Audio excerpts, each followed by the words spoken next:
Hey guys, it's Nicole and welcome to another process video.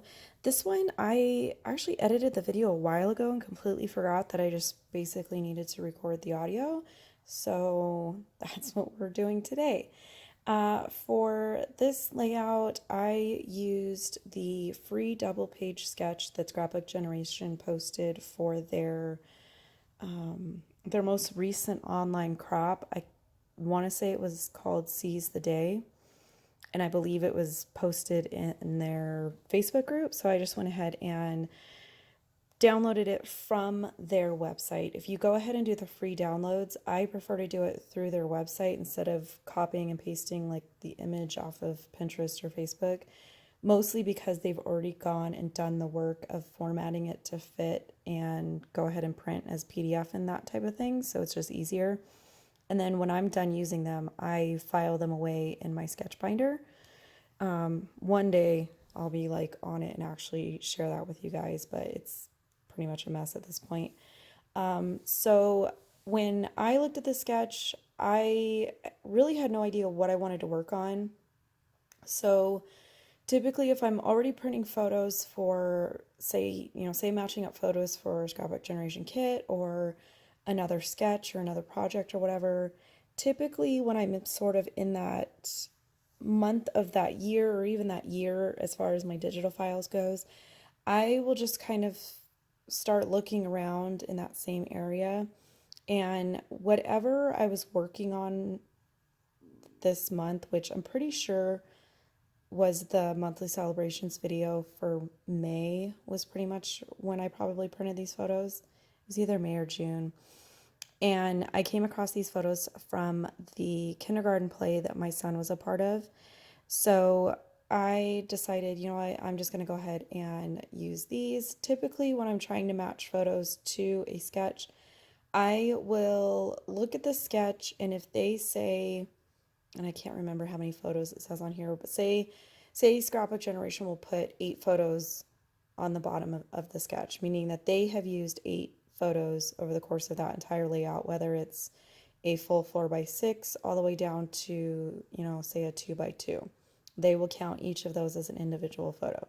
So when I personally am trying to match up my photos, I will usually look in my pictures and try to find something that's either 8 photos, or I will look, and if I come across something that's maybe only 6 photos, or even something that's up to 12 photos, I can usually make it work. I can either switch out 2 of these 4x4 photos and instead make a 4x8 photo. If I need to add photos, I can make a collage of 4 2x2 photos and get some more in there. It's just something that I personally like to do. I recently put a bunch of layouts away, which will be probably a Workspace Wednesday video coming up. And I feel like it can get a little overwhelming when you start putting your layouts away and you realize, how many albums it's taking up for, maybe 3 or 4 months of just one year. So if I can go ahead and cram, you know, 12 to even, I think I've put 20 photos on a double page layout before. That's not like a collage. I will go ahead and try to do that. So once I paired photos to the layout or the sketch that I'm using, typically I will pick out the papers and supplies that I'm going to use.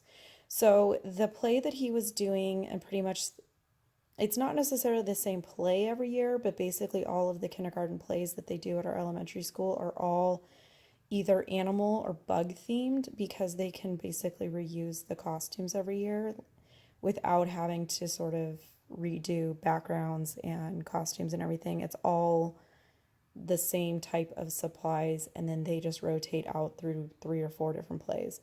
So the year that he did the play, it was called Bugs, and he played a horsefly, which basically they dressed him up like a cowboy. So I didn't really have any cowboy related type things, but I did have this older 8x8 pad from October Afternoon that's very farm based, and I felt like the colors would work. The colors in that pad are primary colors, but they're also muted. So to me, that kind of leans towards boys or men or that type of thing.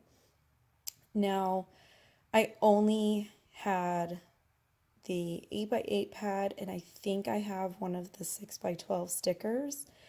But by the time I sort of found out about October Afternoon and fell in love with October Afternoon, they were pretty much already out of business. So it was one of those things where I bought a couple warehouse boxes where you got a bunch of random stuff. I would buy stuff on clearance. So I don't know that I actually have like a full collection of any of their lines. I just kind of have a lot of mixed match type stuff, which sometimes can work because they do, or at least they did when they were in business, they would use a lot of the same color palettes. So even though it was a completely different line, you could still match a green to a green or a blue to a blue because they use the same color palette.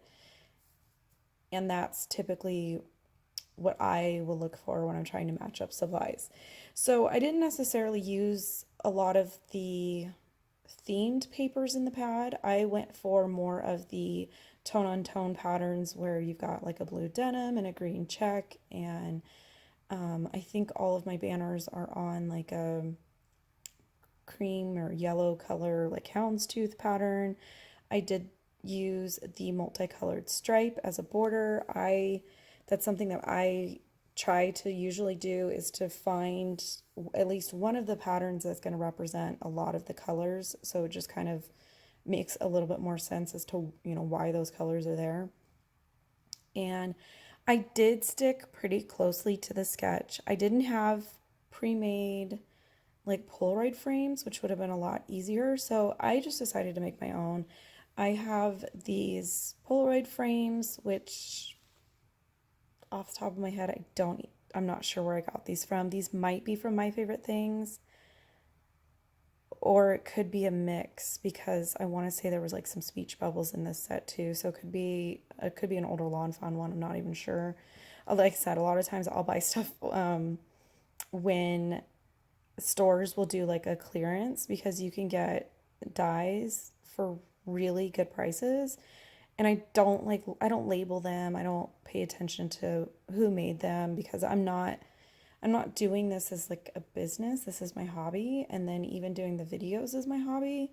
So unfortunately, I can't give you like a specific, but again, I mean, I'm using supplies from, when was October Afternoon current?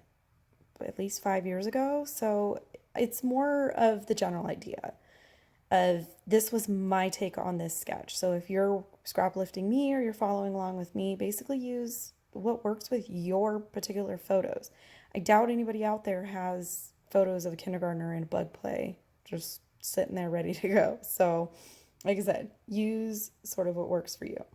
Now, the Polaroid frames that were shown on the sketch were all the same size. I ended up cutting one out of a smaller die. So again, I'm just kind of using the sketch as reference, eyeballing the rest of it. And then I didn't really have any embellishments that was going to sort of match because I'm not using a kit, I'm not using a collection.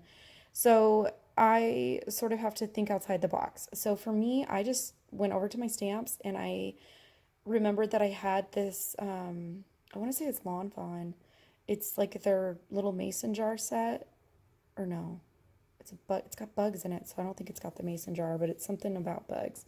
So I found this fly image and I just stamped a bunch of them, used a light gray Copic marker and just did like barely any coloring. Basically, I just wanted it to not be completely black and white, and then I'm just going to die cut them. And this is basically going to be the only embellishment that I really have that necessarily supports my theme, but I kind of like that. Sometimes I like the very sort of in your face matchy matchy theme thing, and then sometimes I like just something simple. So at this point, I sat around for a good long time trying to figure out the title, and basically I had to go with what letters were available to me in different letter packs that I had. So I just did Bugs starring Jake the Horsefly, and I just used different alphabets for each word.